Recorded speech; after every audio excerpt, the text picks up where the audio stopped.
शंकर प्रभु आदिनाथ मुनिनाथ, आधि व्याधि अघ मद मिटे तव पद में मम्मात। चरण शरण है आपके, तारण तरण जहाज, भव दधि तट तक ले चलो, करुणा कर जिन राज। बोलिए आदि ब्रह्मा श्री आदिनाथ जी भगवान की, परम पूज्य आचार्य भगवंत गुरुदेव श्री विद्यासागर जी मुनिराज की, समस्त मुनि संघ की, होने वाले पंचकर्णक प्रतिष्ठा महामहोत्सव की,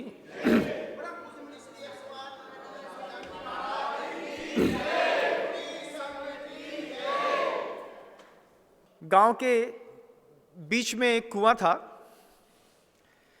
कुएं से कुछ महिलाएं पानी भर करके एक के ऊपर एक घड़ा रखते हुए और धीरे धीरे आपस में वार्तालाप करते हुए अपने घर की ओर आ रही थीं।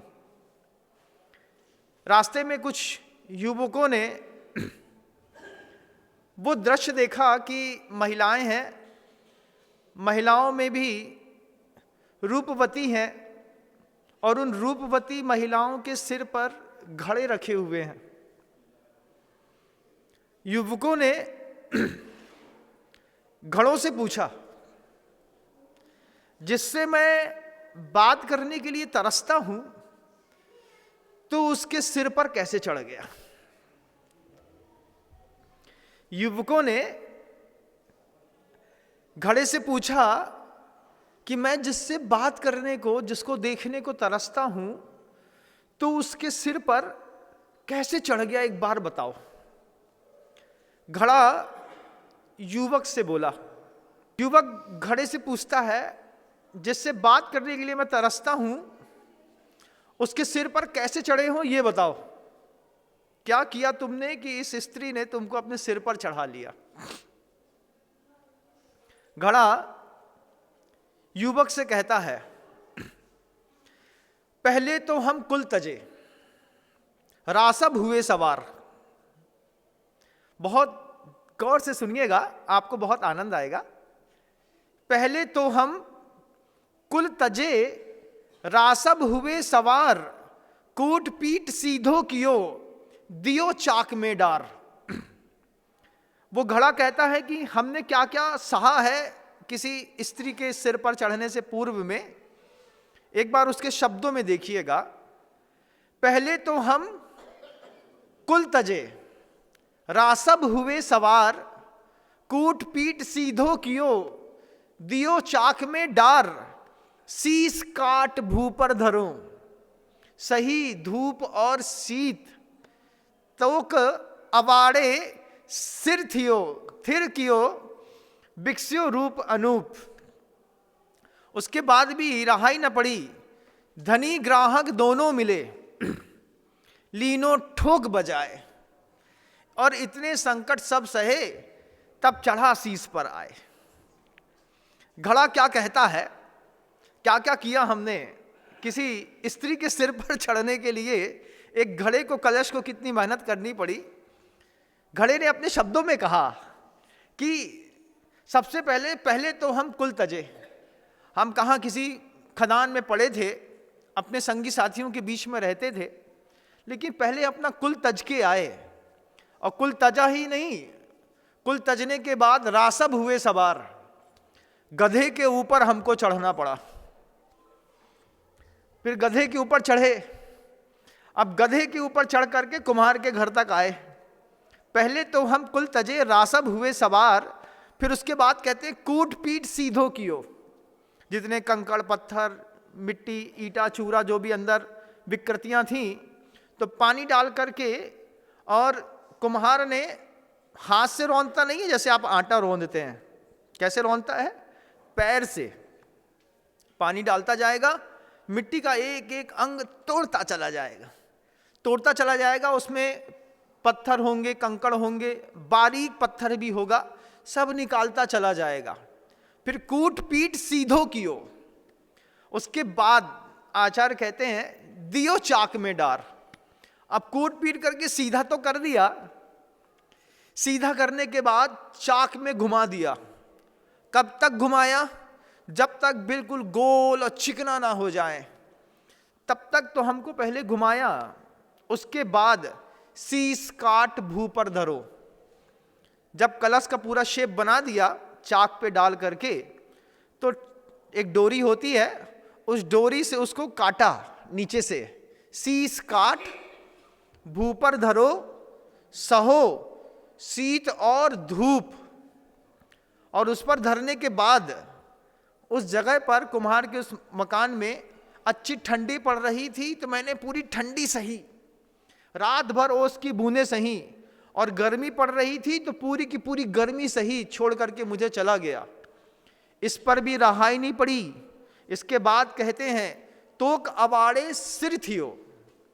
अबा था, उसके बाद शीत और धूप सहने के बाद अबा में मुझको झोंक दिया गया। उसके बाद क्या हुआ? विकस्यो रूप अनूप। जब मैं अबा से निकल करके बाहर आया, उसके बाद मेरा रूप बड़ा विकसित हो गया। उसके बाद भी धनी ग्राहक दोनों मिले। जिसके घर में मुझे इस कलश के रूप में बनाया गया वो भी, और खरीदने वाला ग्राहक भी, धनी ग्राहक दोनों मिले, लीनो ठोक बजाए। जब कुम्हार ने घड़ा बेचा तो ऐसे उठा करके टन टन टन टन आवाज निकाल करके, सारे गामा पा धा नी सा, सब निकलते भैया इसमें सुर, सारे सुर निकलेंगे, बेसुरा नहीं है हमारा घड़ा। ऐसा ग्राहक को धनी जो होता है कुम्हार ठोकता है। पहले धनी ठोकता है, फिर ग्राहक भी ठोकता है, दोनों ठोकते हैं। तो ठोक ठाक कर फिर जो है ना, धनी ग्राहक दोनों मिले, लीनो ठोक बजाए। एक ने ठोक ठाक के दिया और एक ने ठोक ठाक के लिया। उसके बाद कहते इतने संकट सब सहे, तब चढ़ा शीश पर आए। जैसी दशा उस कलश की होती है, ऐसी ही दशा एक संत की भी होती है। संत के साथ भी यही होता है।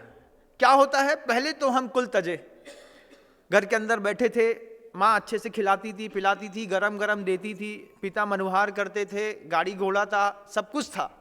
उसके बाद भी पहले तो हम कुल तजे, रासब हुए सवार, फिर गधों पर सवार हो गए। गधा क्या है महाराज? भैया इनको घिसो, इनको रगड़ो, इनके साथ चलो, इनका पोछा झाड़ू करो, इनको ये करो वो करो, दुनिया भर की चीजें। और फिर ठोक ठाक सीधो कियो। आचार्य सिंह जी के पास आए तो आचार्य सिंह ने हम लोग को ठोकते रहे, ऐसा कैसे, ऐसा नहीं करते, ऐसा करते हैं। जरा जरा सी बात में जैसे सर्कस के शेर को रिंग मास्टर बड़ी बड़ी आंख दिखाता है, ऐसे बड़ी बड़ी आंख दिखा करके गुरुदेव ने ठोक ठाक सीधो कियो, दियो चाक पे डार। फिर जब व्रत दे दिए, माथा घूमने लगा। हमने सोचा था पहली बार कि इस लोच कोई और करेगा, गुरुदेव ने कह दिया अपने हाथ से करना पड़ेगा, समझ में आए सो मार्ग में आइयो, मत नहीं तो मत आइयो। दियो चाक में डार। भैया माथा घूमने लगा, इतना बड़ा सिर भरा सरदार का, उस पर भी गुरुदेव ने कह दिया सरदार को अपना सिर अपने हाथ से उखाड़ना पड़ेगा। दियो चाक में डार। उसके बाद शीश काट भू पर धरो। इसके बाद ये जो शब्द है बड़ा जबरदस्त है कि जब चाक में डालने के बाद पूरा घुमा दिया, घुमाने के बाद जब साधु बना करके दिगंबर रूप में सामने रखा तो सिखा दिया, every all great man down to the earth. हर बड़ा आदमी विनम्र होता है। सबसे पहले विनय करना सीखो, किसी के सामने सिर नहीं उठा सकते। शीश काट भू पर धरो। उसके बाद सही शीत और धूप, ठंडी गर्मी बरसात कैसा भी मौसम रहा, आचार्य सिंह जी से दीक्षित प्राय करके संघ समूह जो है वो ठंडियों में भी चटाई का प्रयोग नहीं करता। बिना चटाई के वो अपना जीवन जीना जानते हैं। गर्मी में जब तीव्रतम गर्मी पड़ती है तो आपको पता है कि 1 घंटे में प्यास कैसा आपको सताती है, फिर आप कल्पना करिए कि पहली अंजलि में जब पानी में अंतराय आता है और पूरा भोजन छोड़ देते हैं, तो साधु कैसा जीवन निकालता है। आचार्य कहते हैं, शीस काट भू पर धरो, सही धूप और शीत और धूप, उसके बाद इतने में भी रहाई न पड़ी, सो बड़े बड़े उपवास दे दिए। फिर क्या किया, तोक अवाड़े थिर के हो। अब इतना कुछ करने के बाद भी रस का परित्याग करो और मौदर करो, वृत्ति पर संख्यांक करो, काय क्लेश सहो, उपवास करो, इतने तुम्हारे इतने तुम्हारे इतने तुम्हारे, जैसे गिफ्ट बट रहा हो, बांट दिया। हाँ बोले वे 64 रिद्धि के 64 करो, फिर कर्म देंगे 148 करो, फिर ऐसे करो। हमने कही भगवान इतनी मेहनत करके तो साधु बने, साधु बनने के बाद अब काय का उपवास? बोले नहीं अब करो, क्योंकि अवा में डालना तो पड़ता है। फिर जब तोक अवाड़े सिरित कियो, विकस्यो रूप अनूप। अब कैसा अनूप रूप विकसित हुआ साधु का कि कुछ भी हो जाए, चेहरे की मुस्कुराहट किसी भी दर्द से कम हो नहीं सकती। कुछ भी परिस्थितियां बनती हैं तो वो बनती रहे।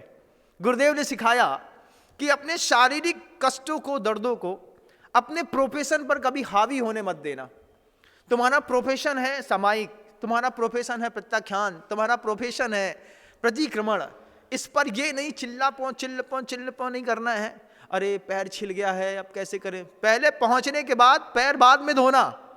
पहले जीवे प्रमाद जनता प्रचुरा प्रदोषा, यस्मात् प्रतिक्रमणतः प्रलम प्रयांति, प्रतिक्रमण करो, विकसो रूप अनूप। उसके बाद भी धनी ग्राहक दोनों मिले। आचार्य सिंह जी धनी हो गए और आप लोग क्या हो गए, ग्राहक मिले। धनी ग्राहक दोनों मिले, लीनो ठोक बजाए। आचार्य सिंह जी ने जब भेजा तो उनने भी ठोक के भेजा, भैया टन टन टन टन आवाज आएगी। और फिर आपने भी कहा, बजा करके देख लिया, अरे अच्छी आ रही है, अच्छी आवाज आ रही है महाराज, आन दो। धनी ग्राहक दोनों मिले। उसके बाद आचार्य कहते हैं, धनी ग्राहक दोनों मिले, लीनो ठोक बजाए। इतने संकट सब सहे, तब चढ़ा शीस पर आए।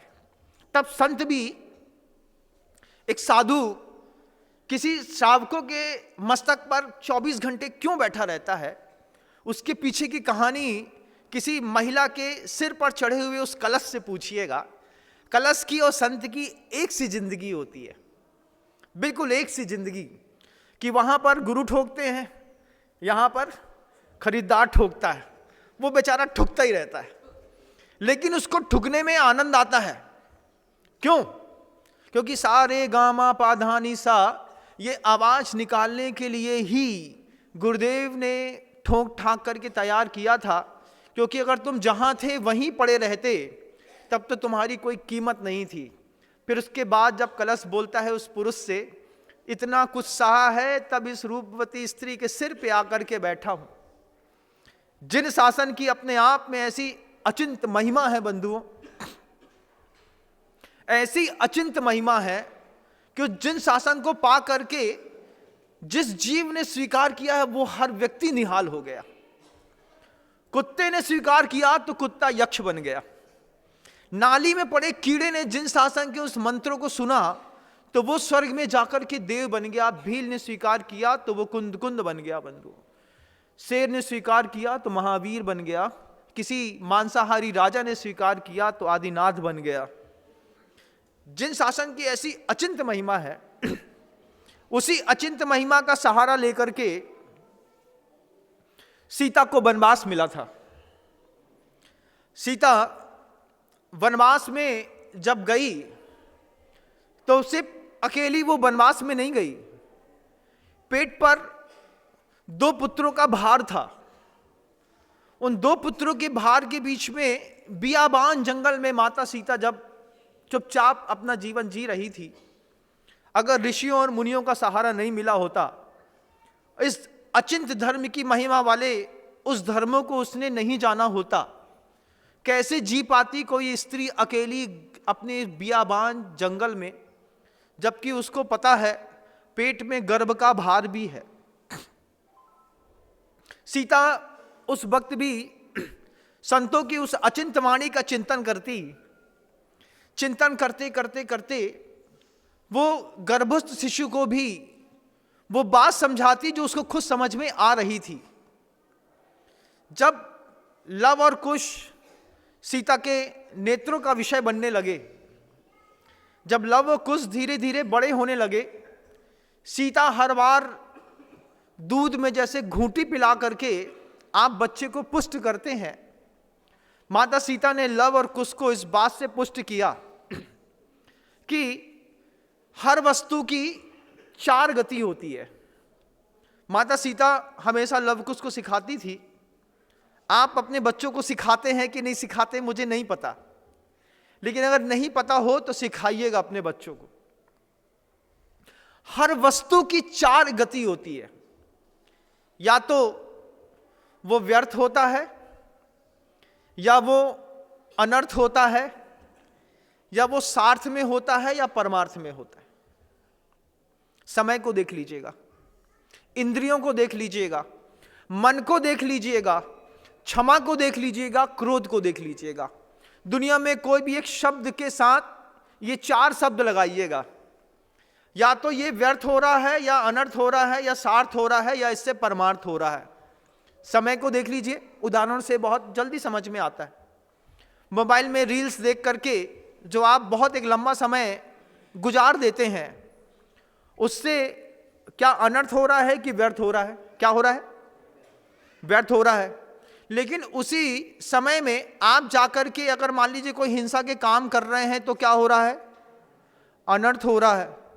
उसी समय में दया और परोपकार के काम करें तो समय सार्थक हो रहा है, और अपने लिए लगा करके खुद उपयोग को शुद्ध और पवित्र करके ध्यान की उच्चतम श्रेणियों में चढ़ें तो वही समय परमार्थ में भी काम आता है।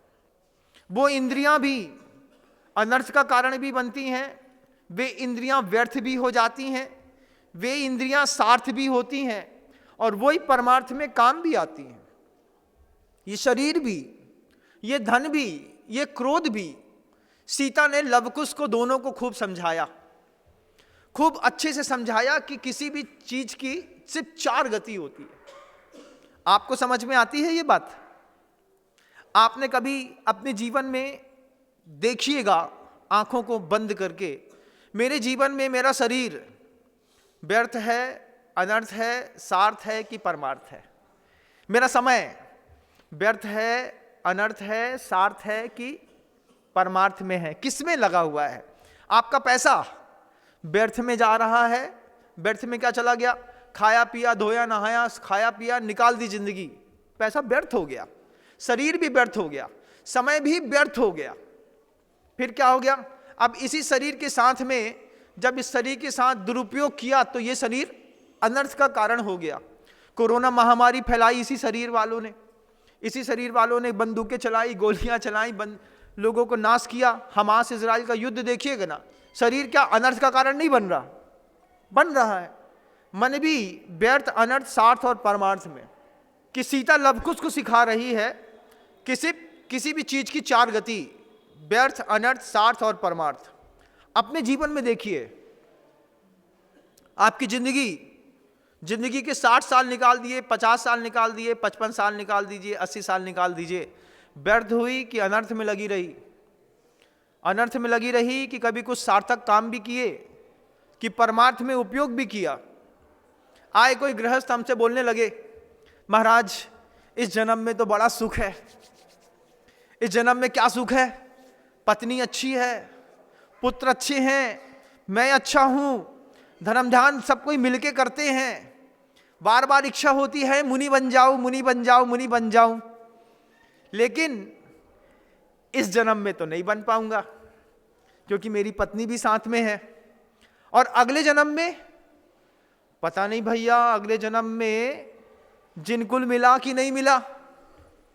तो महाराज मैं चाहता हूं कि अगले जन्म में मुनि बन जाऊं, इसके लिए कोई उपाय बताइए। लेकिन जिन शासन की अचिंत्य महिमा है वो उपाय बताता है। वो कहता है कि हर वस्तु की 4 गति है, हर चीज पे इन 4 चीजों को जोड़ के देखिएगा। शराब की बोतल जब लोग खरीदते रहते हैं तो पूछिएगा अपने आप से कि पैसा व्यर्थ में जा रहा है, अनर्थ में जा रहा है, ये सार्थ है कि परमार्थ है? कैपिस्टन सिगरेट का पैकेट या बिल्स बिस्टल का पैकेट खरीदते हैं, क्लासिक मेंथाल खरीदते हैं, क्लासिक खरीदते हैं, उस समय अपने आप से पूछिएगा, पैसा व्यर्थ में दिया, अनर्थ हुआ? अनर्थ नहीं हुआ। उसमें साफ साफ लिखा है पीने से कैंसर होता है, उसके बाद भी अनर्थ को बुलावा है। कभी भी जाकर के किसी मांसाहारी होटलों में जाकर के जब आप भोजन करते हैं, अपने शरीर से और उस सामने वाले व्यक्ति से भी पूछेगा कि मेरा भोजन किसी के अनर्थ का निमित्त बन गया क्या? मेरा तो पेट भरना बस उद्देश्य था, 6 घंटे बाद तो वो भी तुम्हारे पेट में नहीं रहेगा, लेकिन अपना पेट भरने के लिए किसी का पेट काट करके तुमने अपना पेट भरा, क्या तुम्हारा पैसा, तुम्हारा भोजन अनर्थ में निमित्त नहीं बना? बना महाराज। अनर्थ तो घोर हो गया, उसके बाद भी करते चले जा रहे हैं। हर चीज की 4 गति। तुम्हारे पेट में उदरस्त भोजन की भी 4 गति है, 4 गति। वो भी या तो व्यर्थ हो गया, खाया पिया गद्दी में बैठे रहे, बैठे बैठे सोते सोते पूरा भोजन पच गया, व्यर्थ हो गया। उसी भोजन से शक्ति से क्रोध मान माया लोभ में पूरी शक्ति घुसा दी, उस पूरे के पूरे भोजन की, अनर्थ हो गया। मंदिर में गए, पूजा करके अभिषेक करके आ गए, थोड़ा सार्थ हो गया, और ध्यान की श्रेणी मार करके सिद्धालय में जाकर के बैठ गए, उसी भोजन से परमार्थ हो गया। हमको वो कौशल नहीं आता, हमको वो चीज सिखाई नहीं गई, तो हम छोटे छोटे पुण्य के घटिया पुण्य में उलझ गए। जेब में पैसा मिल जाना पुण्य नहीं है, घटिया पुण्य है कि पैसा तो है, पैसा को लेकर के सोच नहीं है, पैसे को लेकर के कोई अच्छा विचार नहीं है, फिर वही सब चीजों में, व्यसनों में, पापों में, हिंसा में, घूमने में फिरने में जिंदगी का कितना पैसा बर्बाद कर दिया। कवियों ने जो ग्रंथों में लिखा है, जिसके श्रृंगारों में मेरा यह महंगा जीवन घुल जाता, अत्यंत असुचि जड़ काया से इस चेतन का कितना नाता, कैसा नाता। कभी सोचो ना, कॉस्मेटिक की दुकानों में जाकर के जब हम कभी आहार इत्यादि के लिए जाना पड़ता है, ऊपर चढ़ते हैं, नीचे उतरते हैं, देखते हैं महाराज 5 रुपए से लेकर के 55,000 रुपए तक का कॉस्मेटिक है, काला और गोरा करने का पूरी दुनिया का खेल, जिसके श्रृंगारों में मेरा महंगा जीवन घुल जाता। पूरी की पूरी जिंदगी जो है सिर्फ व्यर्थ में निकल गई। दिन रात सुबह शाम लगे रहे, ये बात भूल गए कि आचार्यों ने कहा है, 9 मल द्वार श्रवै निशिवासर, नाम लिए घिन आवे। 9 मल द्वार हैं, 2 कान के हैं, 2 आंख के हैं, 2 नाक के हैं, 1 मुख का है, 7 तो गले में ऊपर ही हो गए, और नीचे के 2 मलद्वार और हो गए। ऐसे 9 मलद्वार श्रवै निशिवासर, नाम लिए घिन आवे। कान में खोदते रहेंगे, नाक 24 घंटे निकालते रहेंगे, और कुछ घिने तो पता नहीं क्या करते उस नाक के साथ, कुछ ना पूछो। बोलने में भी अच्छा नहीं मानता मैं उस बात को। है मुंह है, कितना भी अच्छा, चाहे मिंट खा लो, चाहे पेपरमेंट खा लो, चाहे तमाकू खा लो, चाहे पान खा लो, लेकिन जैसे ही साफ सुथरा होता है बदबू ही आती है, गंधाता रहता है तुम्हारा शरीर, किसी गधे के जैसे। जिनका गधों के जैसे शरीर गंधाता रहता है, फुल टाइम डिओडेंट लगाते रहते हैं। महाराज लेवेंडर का है, जस्मिन का है, इसका है, उसका है, दुनिया भर की चीजें हैं, लेकिन लगे हैं, पैसा भी व्यर्थ जा रहा है। साधु को देखना, कभी नहाता नहीं, लेकिन मजाल है कि शरीर से बदबू आ जाए। प्रकृति से ऐसा जुड़ा हुआ संत है कि कलश में और साधु में कोई फर्क नहीं है।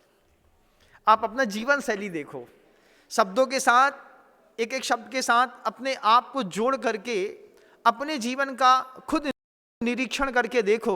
महाराज आप कहते तो ठीक है कि समय पूरा व्यर्थ हो गया, जिंदगी में धन का अनर्थ हो गया।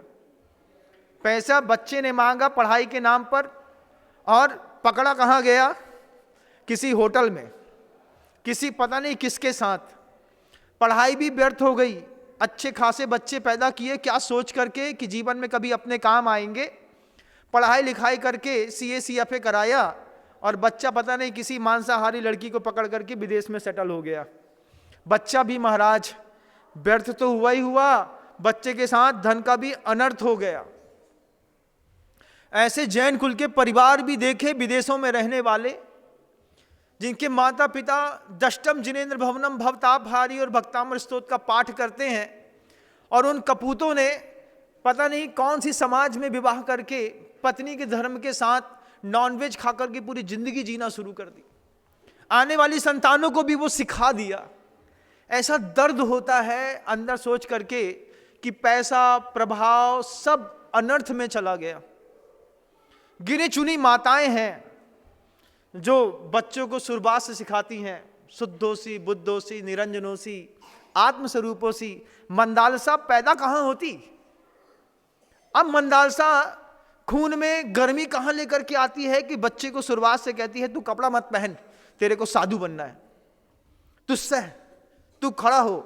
अब जिनसेन स्वामी को पैदा करने वाली स्त्रियां कहाँ मिलेंगी कि 8 वर्ष अंतर्मूर्त में दीक्षा लेकर के चुपचाप होकर के दिगंबर निकल गए लोग। अब ऐसा कुछ पैदा नहीं होता। अब तो चार्टर्ड अकाउंटेंट पैदा होते हैं, सीए पैदा होते हैं, एमबीए पैदा होते हैं।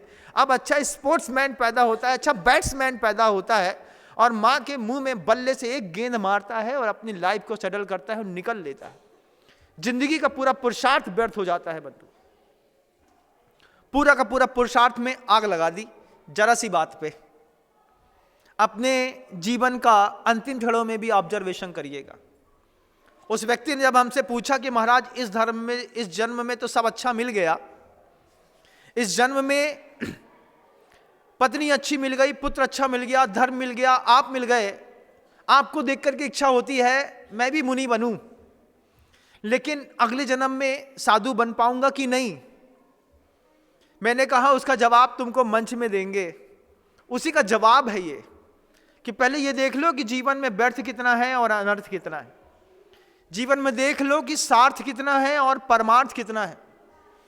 अपनी ही चीजों की व्यवस्था करना सीखो। सीता जंगल में गई, लवकुश को समझा रही थी, और लवकुश को साथ लेकर के जब रामचंद्र जी के पास कालांतर में पहुंची, उस वक्त रामचंद्र जी ने कह दिया कि तुम्हारी अभी अग्नि परीक्षा होगी। और जब अग्नि परीक्षा का वक्त आया तब लोगों का दिल दहल गया। दहले हुए दिल में सीता चारों तरफ सभा के बीच में देख रही है। 100 हाथ लंबी 100 हाथ समझते हो?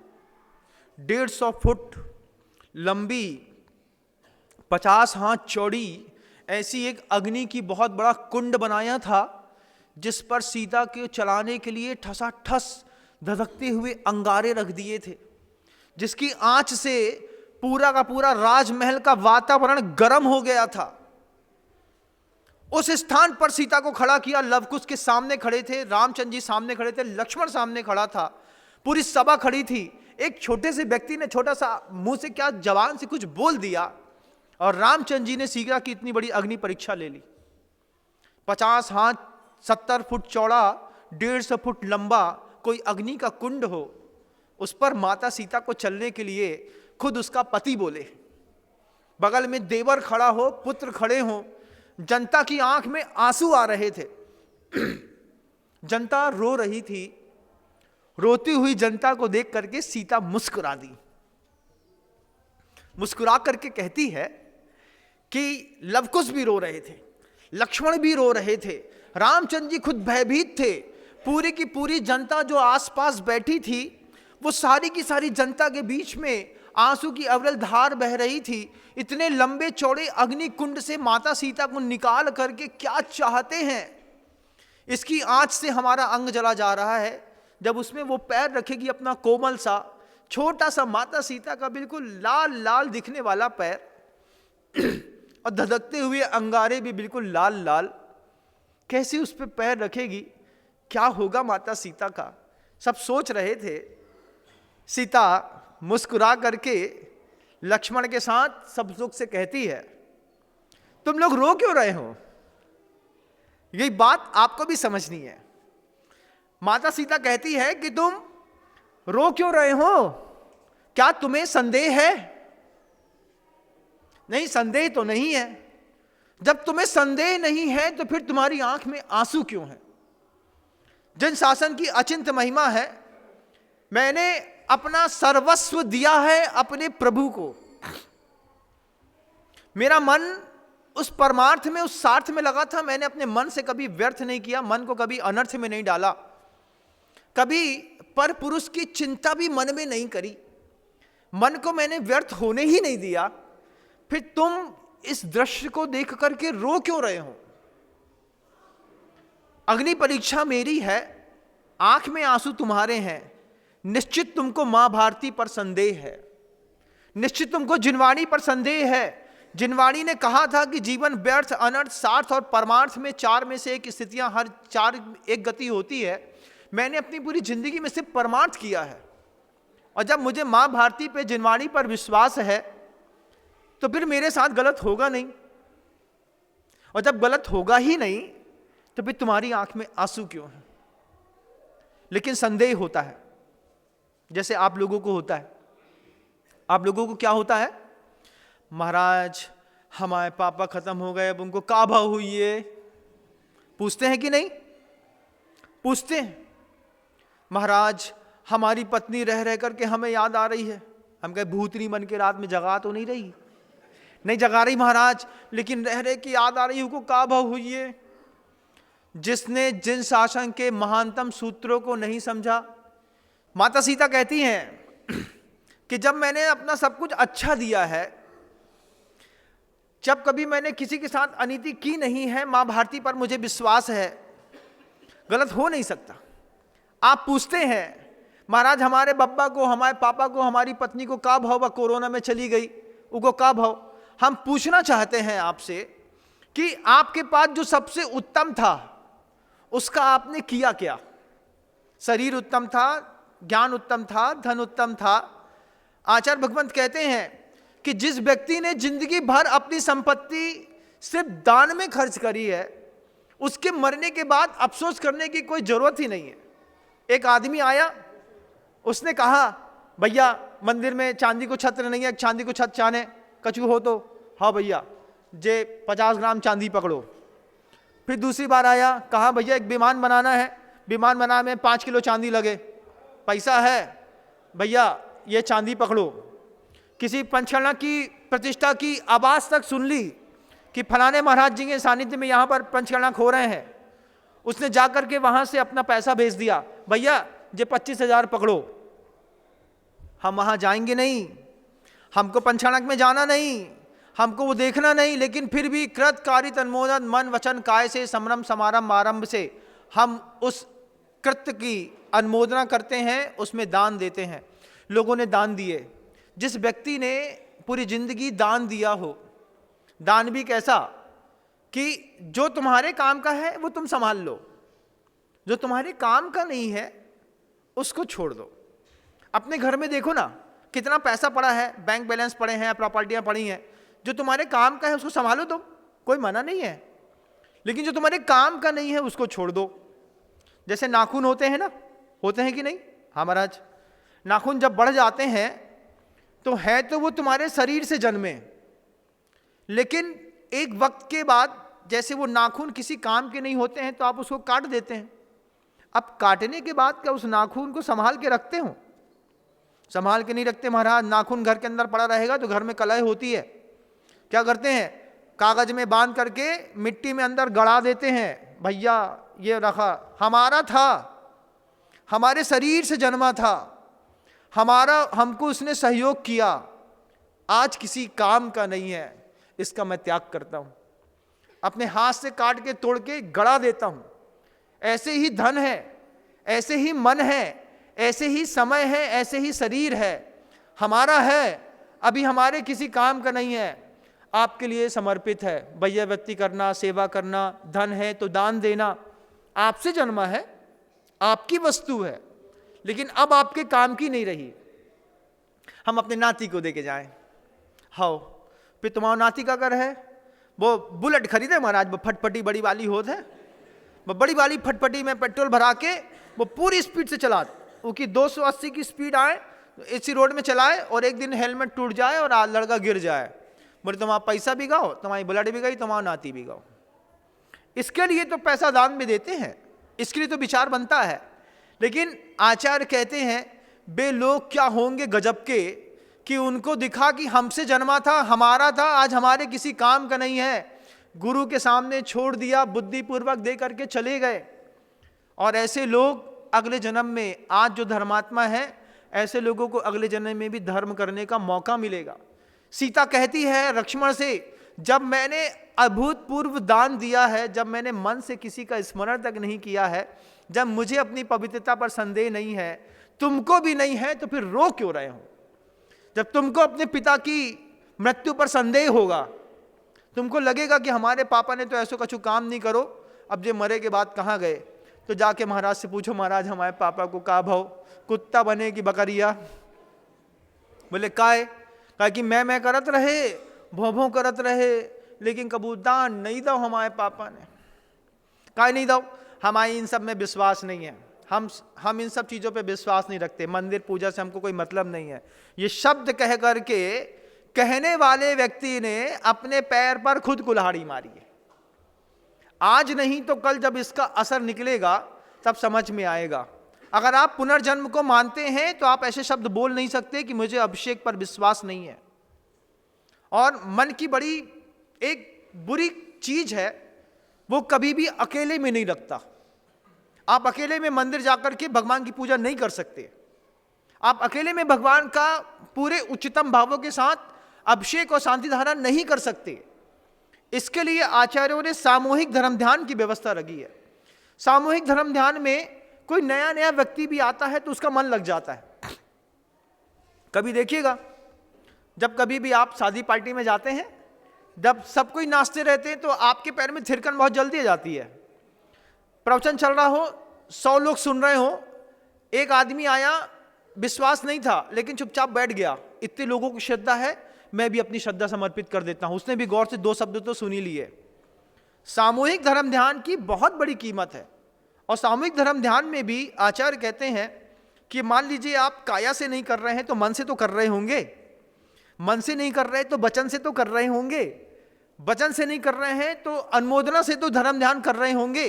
भैया हमें नहीं समझ में आया, लेकिन जो खाता ना वही गुरु जी की सही, उनने जोन कही सब सही है, मन से अनुमोदना कर दी। जयकारा भी लगाना मतलब अनुमोदना हो गई। अकेले में क्या होता है? अकेले में नहीं होता धर्म ध्यान पंचम काल में।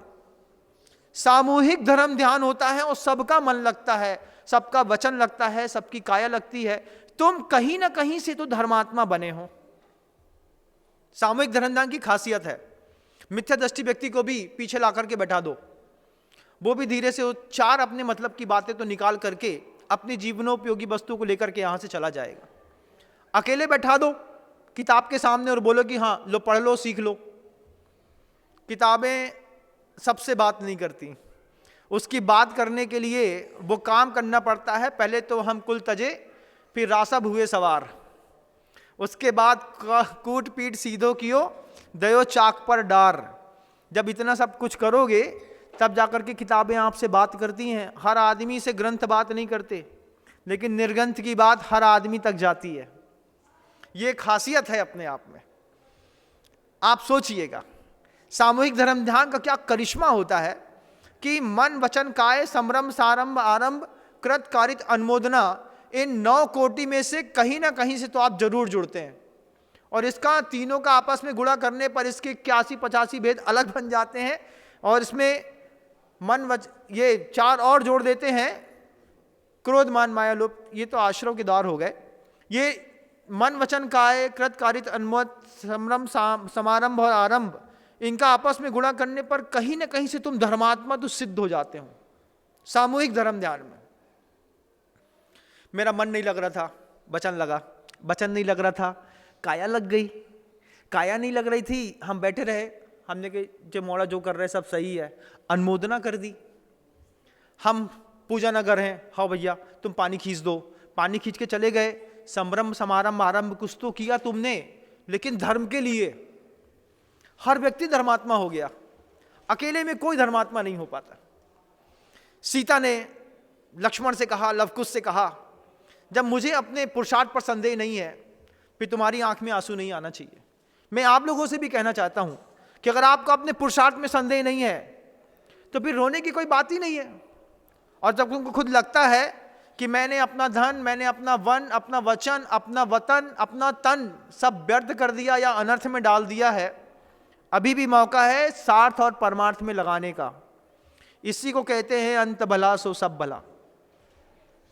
पंचकर्णकों में प्राय करके 5 दिन तो भीड़ कम होती है, लेकिन जब फेरी का दिन आता है, उस फेरी के दिन में तो देखने लायक दृश्य रहता है। 50,000 लोगों की भीड़ रहती है। और ताल बिहट का तो सौभाग्य है कि ताल बिहट के पंचकर्णक महामहोत्सव में श्री राम रथ यात्रा भी अंतिम दिन 26 जनवरी को निकाली जाएगी। पूरे विश्व के लोग देखेंगे कि कैसे श्री राम रथ में जिनेंद्र भगवान बैठ करके और अपनी यात्रा का एक अभूतपूर्व वैभव अंतिम 26 जनवरी को देखने लायक रहेगा। आप सब भी अपना मन बनाइएगा। शब्दों में बहुत कुछ कह गया हूं, अभी बहुत कुछ कहना और भी बाकी है। समय की सीमा होती है, शब्दों को विराम देना पड़ता है, लेकिन पूर्ण विराम नहीं है, इसको भी अल्प विराम मानिएगा। और अपने बच्चों को उस बात को समझाने की हर चीज पे कोशिश करिएगा कि किसी भी वस्तु की, किसी भी व्यक्ति की, मन की, धन की, तन की, वचन की 4 स्थितियां होती हैं।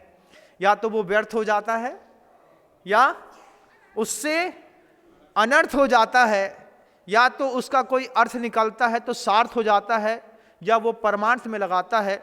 आप कहाँ खड़े हैं, आपके पति, आपका परिवार कहाँ खड़ा है, आपका पुत्र कहाँ खड़ा है, एक बार ऑब्जर्वेशन करके अपने परिवार को और समृद्ध करने की कोशिश करें। जिनके घरों में अब शब्दों की बौछार, जैसे हम यहाँ पे हरम ह्रीम श्रीम क्लीम एम हरम बम मम मम मम हम मंत्र पढ़ते हैं, कई घरों में ऐसे अपशब्दों की बौछारों के मंत्र पढ़े जाते हैं। जिंदगी व्यर्थ और अनर्थ में कितने लोगों की गुजर गई है, कितने लोगों की गुजर रही है। अभी भी चेते, जब जागो तब सवेरा है। अपना सवेरा, अपना सूर्य खुद उदित करें। इन्हीं भावनाओं के साथ गुरुदेव श्री विद्यासागर जी महाराज की। जा वाणी के ज्ञान से सूझे लोकालोक, सो वाणी मस्तक नमु सदा देथूं धोख। हे जिनवाणी भारती तो है जपो दिन रैन, जो तेरी शरणा गहे सो पावे सुख।